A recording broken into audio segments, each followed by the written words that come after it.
ভাই আসসালামু আলাইকুম। ওয়ালাইকুম আসসালাম। তুই নাকি ড্রাগ পাচার করতি? জি স্যার, কিন্তু এখন ভালো হয়ে গেছি স্যার। খাবার দেখি ব্যাগটা দেখি।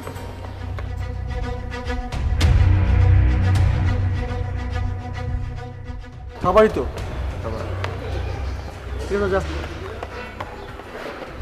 যা যা, ভালো হয়ে যাচ্ছে। আসি ভাই, আসসালামু আলাইকুম। যা যা। তুমি তোমার লাইফ শেষ করছো, সেটা তোমার পার্সোনাল ব্যাপার, কিন্তু মুসার লাইফটা এভাবে শেষ করে দিয়ে তুমি কাজটা ভালো করো। কি কইবা লাগছো যা?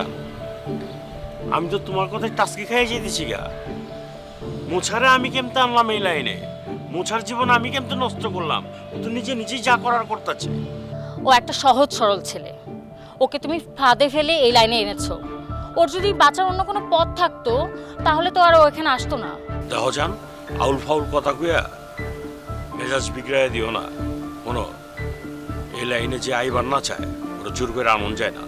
তুমি মুসাকে জোর করে এনেছো সেটা আমি বলছি না, তুমি আসলে ধীরে ধীরে পদে পদে একটা জাল বুনেছো, আর এখন মুসা সেই জাল থেকে বের হতে পারছে না। That's it. মোছা কি তোমার এই সকল কথা কইছে? আমি ওরা জালে আটকায়া এই লাইন আনছি? কি আশ্চর্য, মুসাকে কেন বলতে হবে? আমি কি কিছুই বুঝি না, কিছুই শুনি না? মানলাম তুমি সব বুঝতাছো, সব জানতাছো।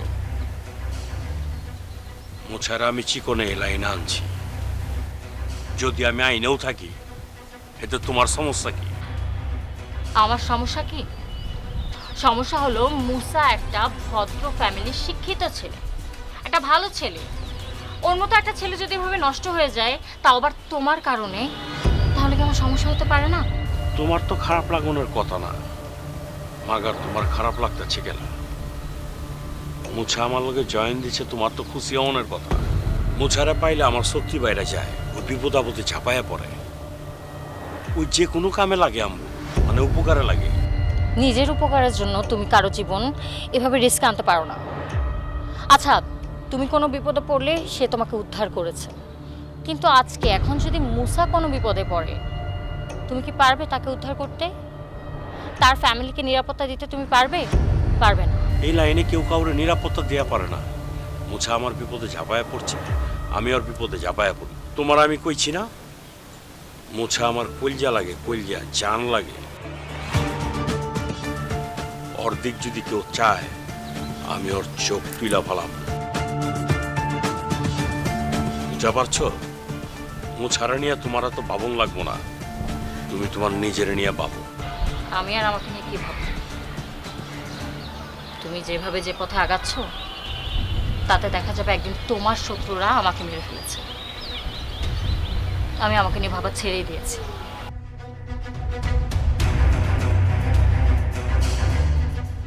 বুঝতেছি না, তিথি হঠাৎ মুছারা নিয়ে ভাবতাছি কেলা। তিথির লগে মুছার চক্করটা কি? ভালা না, মুসা সাবধান হয়ে যা।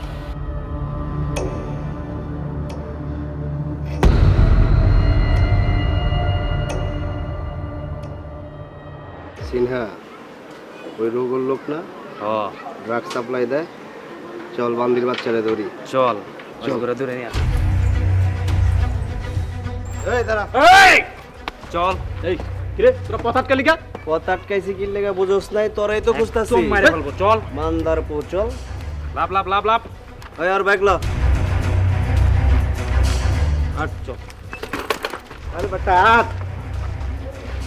এই যাই বস ভাইজান।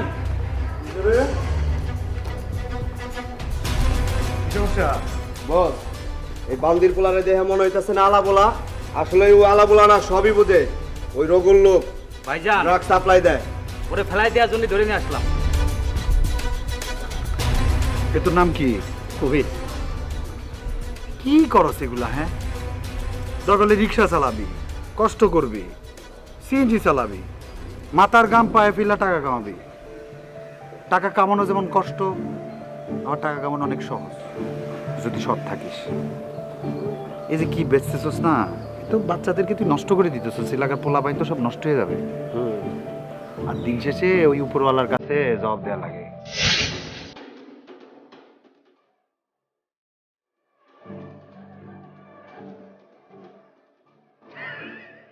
হাসুস কেন? হাসুস কেন? কি যে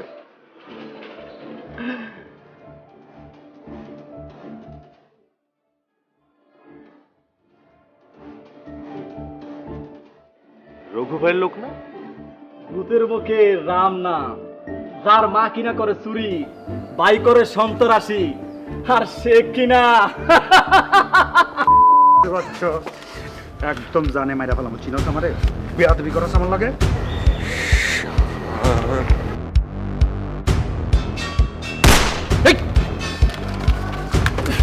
বলছি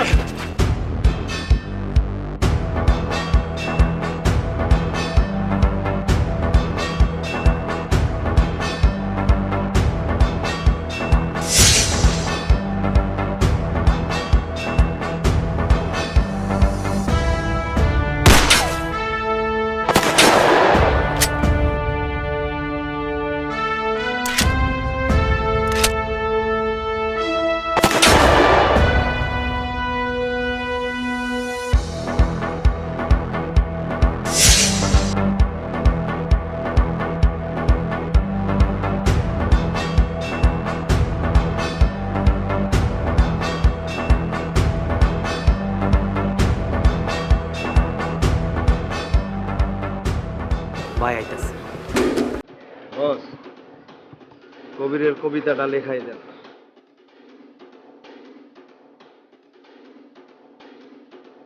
ভাই ওরে ফেলাইয়া দি।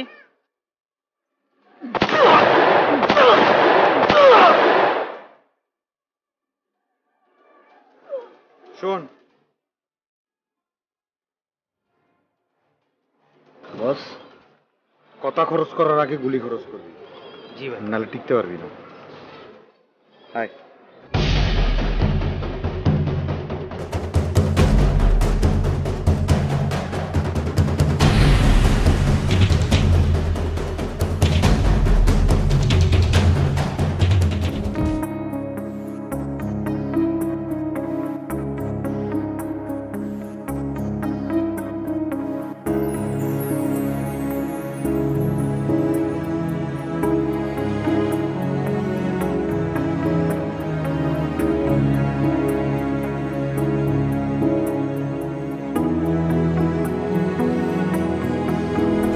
ওনাকে যখন খুন করা হয়েছে আপনারা কোথায় ছিলেন? এই যে বিল্ডিং এ কাজ করি। এই লোকটাকে চিনেন? জি না, আমরা তাও তো চিনি না। আচ্ছা ঠিক আছে, আপনারা সরেন, আমাদেরকে আমাদের কাজ করতে দেন।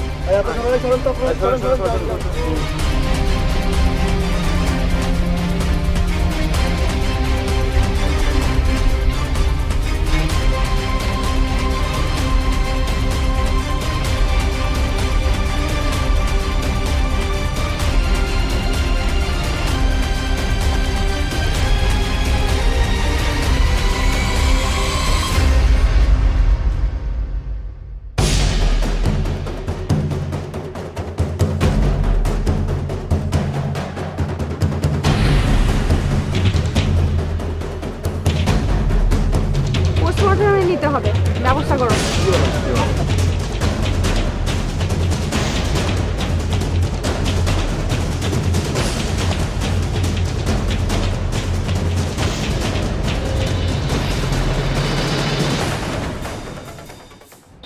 মুছা, তোমার কাছ থেকে এটা আশা করিনি। কেন তোমরা থাকতে এই কাহিনীটা ঘটলো কেমতে? এখন তো আমি আমার নিজের দিলডারে বুঝ দেওয়া পারতেছি না। ভাই আমি চেষ্টা করছি ভাই, আমি আপ্রাণ চেষ্টা করছি কবিরে বাঁচানোর। তোমার গুলি শেষ হয়ে গেছিল পিস্তলের ভাই। গুলি যদি শেষ না হইতো তাহলে তো ঘটনাটা এমনও হইতে পারতো যে কবির মরতো না, কায়েস মরে যাইতো আমার হাতে। কবির রে, এটা কি হইল? তরে আমি বাঁচাই আর পারলাম না। বহুত বালা একটা পোলা ছিল, যখন যা কইতাম হেডেই হুনতো।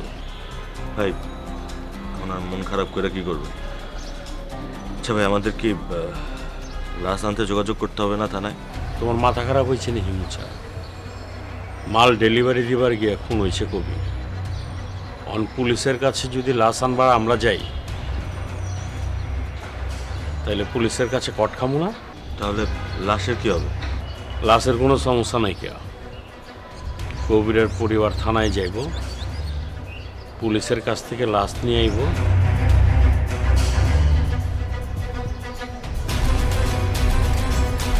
পরিবারের জন্য যা টাকা পয়সা লাগে সব আমি দিয়ে দেব। আরে জীবন, আচ্ছা ভাই, কবিরের জায়গায় তো আজকে আমিও মরতে পারতাম। আমি মরে গেলে কি আমার বাসায় কিছু টাকা পাঠায় দিতে? মোছা, এ মরণের কথা কেউ না। তুমি আর সব সার্কিট কে এক হইল, তোমার হিসাব আলাদা। তোমার হিসাবে হেনে লেখা আছে। সরি ভাই, মনটা তো আমারও খারাপ। আমি উঠি তাহলে। বুঝে বা জানি না।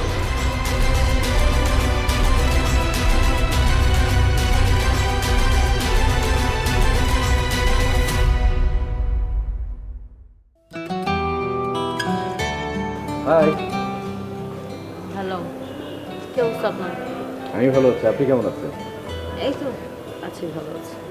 সরি, ওই দিন রঘুর সামনে আপনার সাথে যে এইভাবে দেখা হবে, এটা আসলে অপ্রত্যাশিত। আরে না, আমি হয়তো চিন্তা করিনি যে আপনার সাথে ওইখানে ওইভাবে ওই দিন দেখা হয়ে যাবে। আর তাছাড়া আমি আসলে রেগে গিয়েছিলাম, মানে মাথা গরম হয়ে গিয়েছিল, তো তাই পুলিশে খবর দেওয়ার কথাটা বলেছি। বাট ওই আপনি, মানে আপনারা রঘুকে কেন মারতে চান? রঘু তো জঘন্য একটা লোক।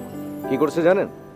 আমার আম্মি জানের বিয়ে, সামান্য একটা মেয়েকে কিডন্যাপ করে আটকে রেখেছে। কি আশ্চর্য, একটা মেয়েকে এভাবে জোর করে আটকে রেখেছে? তাহলে আপনারা পুলিশকে না জানিয়ে কেন নিজেরা অ্যাকশন নিচ্ছেন? পুলিশকে জানানোর সাথে সাথেই ওই সন্ত্রাসী রঘু পুতুলকে মেরে ফেলবে। আর আমি চাই না নিরীহ হয়ে মেয়েটা রঘুর হাতে মারা যায়। বুঝতেই পারছেন, এই জন্য বিভিন্নভাবে চেষ্টা করছি ঝামেলাটা শেষ করার। কিন্তু রঘু তো আমাদের কোনো কথাই শুনছে না। বাধ্য হয়ে ওর সাথে গ্যাঞ্জাম করতে হচ্ছে। যদিও গ্যাঞ্জাম আরও পছন্দ করি না, কিন্তু নিরীহ মেয়েটাকে তো বাঁচাতে হবে। বুঝতেই পারছেন। শুনুন, রঘু একটা ভয়ঙ্কর মানুষ। ওইভাবে ওর সাথে গ্যাঞ্জাম করলে, মানে আমি কিভাবে বলি, কিন্তু সত্যি যেটা সেটা হলো আপনাকে মেরেও ফেলতে পারে সে। এনিওয়ে, রঘু কি আপনার খুব পরিচিত? না, রঘু না, একদমই না। না, ওই দিন দেখলাম আপনাকে জান জান বলে ডাকছিল। আরে আপনি কি বুঝেন না একটা বিষয়? ও একটা সন্ত্রাসী, হয়তো ড্রাঙ্ক ছিল অনেক বেশি, কিভাবে কি বলছিল কাকে, আর সন্ত্রাসী মানুষ বুঝে না। তবে পুতুলকে যদি পেতে হয় তাহলে আপনারা মুসাকে হাত করেন। মুসা রঘুর ডান হাত। মুসা রঘুর ডান হাত? আপনি দেখছি অনেক কিছুই জানেন। আসলে এই শহরের প্রায় সব মানুষই রঘু সম্পর্কে এমনিই জানে, আমিও সেই হিসাবে জানি। হ্যাঁ, ঠিকই বলেছেন। ঠিক আছে, তাহলে আসি। বাই। তিথি, তোমাকে তো আমার খুব ভালো লাগছে। তোমাকে আমার চাই। রঘু তোমার জান জান বলে, তুমি আমার জান বলে ডাকবা।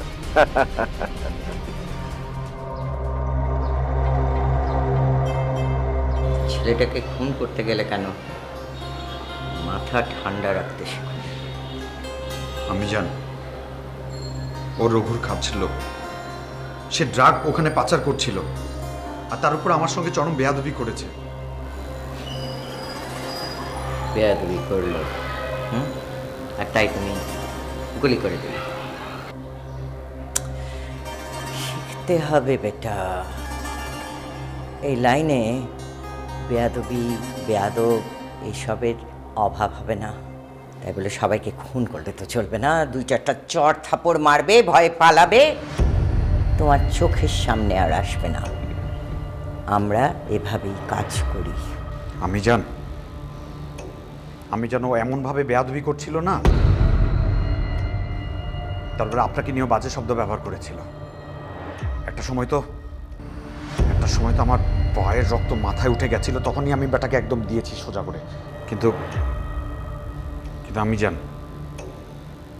যে রাস্তায় আমরা আছি না, এগুলো করতেই হবে। এসব ছোটখাটো বিষয় নিয়ে আপনি পেরেশান হবেন না। খুন কোনো ছোটোখাটো বিষয় নয় ছোট বেটা, এটা সামাল দিতে আমাদের অনেক খড়কুটো পোড়াতে হবে। খুন যেই হোক না কেন, সে গরিব হোক, বড়লোক হোক, পাওয়ারফুল হোক, নন পাওয়ারফুল হোক, সেটা খুন। আর মুসা যদি দেখে ফেলে থাকে, সেটা সামাল দেওয়া কঠিন হবে, এটাও মাথায় রেখো ছোট বেটা। আমি জানি ওই মুসা যদি আমার সঙ্গে পাঙ্গা লড়তে আসে না, তাহলে ওই মুসাকেও আমি একেবারে শেষ করে ফেলব।